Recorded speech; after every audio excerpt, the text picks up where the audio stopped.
बदायूं में एक हिंदू परिवार अपने पड़ोसी भाईजानों की आर्थिक सहायता करता था यदा कदा।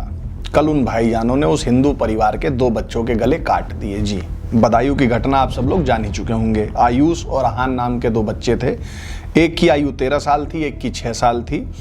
साजिद और जावेद विनोद ठाकुर के घर पे पहुंचे। उन्होंने उनकी धर्मपत्नी संगीता ठाकुर से कहा कि हमारी पत्नी की डिलीवरी होने वाली है और हमारे 5 बच्चे पहले मर चुके हैं। हमको 5,000 रुपए की आवश्यकता है ताकि हम हॉस्पिटल में अपने बच्चे की डिलीवरी करा सकें। संगीता ठाकुर ने अपने पति को फ़ोन किया। उन्होंने कहा कि ठीक है भाई, दुख दर्द में ही तो एक दूसरे के काम आते हैं, इनको 5,000 रुपये दे दो। जब संगीता ठाकुर ने 5,000 रुपये साजिद को दे दिए, उसके बाद साजिद ने बोला कि भाभी चाय पिला दो। जब वो चाय बनाने गई तो साजिद जीने से उनकी छत पे चढ़ा और वहाँ उनके 2 बच्चे जो थे, आयुष और आहान, एक 13 साल एक 6 साल, दोनों का गला काट के उनकी हत्या कर दी। तीसरा बेटा जो था पीयूष, उसको भी वो काट ही देता। पीयूष उनको कैसे धक्का उक्का दे के भाग के चला आया। अब जो ये इन बच्चों की माँ है संगीता ठाकुर, उन्होंने उनकी एक वीडियो आई है जिसमें वो रोते हुए पूछ रही हैं कि मेरे बेटे ने किस पैगंबर पर टिप्पणी की थी, मेरे बच्चों ने किस इस्लाम पर टिप्पणी की थी, मेरे बच्चों को तो हिंदू मुसलमान का फ़र्क तक नहीं पता, मेरे बच्चे तो मोहम्मद साजिद और मोहम्मद जावेद को भैया बुलाते थे। बच्चों की माँ का रो रो के बुरा हाल है।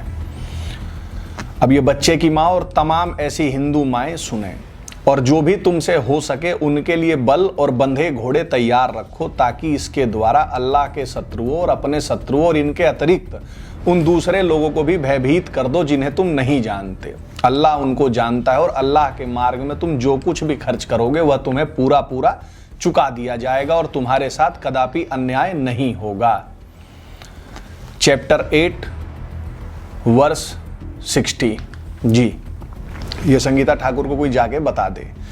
इसके अलावा एक हदीस है जो ऐसा कहती है कि अगर कोई भाईजान किसी काफिर का कत्ल कर दे तो वो केवल और केवल जन्नत में जाएगा। अब ये दोनों जो भाईजान हैं, साजिद और जावेद, ये दोनों जन्नत में जाएंगे। काफिर को कत्ल करने पर शरिया में कोई सजा नहीं है। काफिरों के बच्चों और महिलाओं का कत्ल वाजिब है। रमजान, आप लोग कई जने हैरान हो रहे होंगे कि भाई तो रमजान का महीना चल रहा था, तो आपकी जानकारी के लिए बता दूं, रमजान जिहाद का भी महीना है। जी, रिलीजन के बुर्के में घूम रहे माफिया गैंग का जो पहला युद्ध है अल बद्र, वो रमजान में ही हुआ था। जिन्ना का डायरेक्ट एक्शन डे भी रमजान में हुआ था। और इन भाईजानों ने, इन जॉम्बीज ने बदायूं के हिंदुओं में दहशत कायम कर दी है। यही इस रिलीजन के बुर्के में घूम रहे माफिया गैंग का उद्देश्य है। अब वो पूरा मोहल्ला हिंदुओं से खाली हो जाएगा। संपत्ति औने पौने दाम में भाईजान खरीद लेंगे।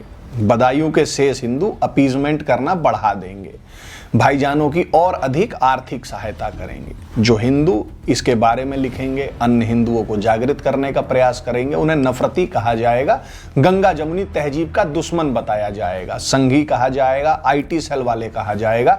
पूरी घटना को बीजेपी की चुनावी साजिश बताया जाएगा। इस प्रकार हिंदुओं को फिर चैन की नींद सुला दिया जाएगा, अगला गला कटने तक। जय श्री राम।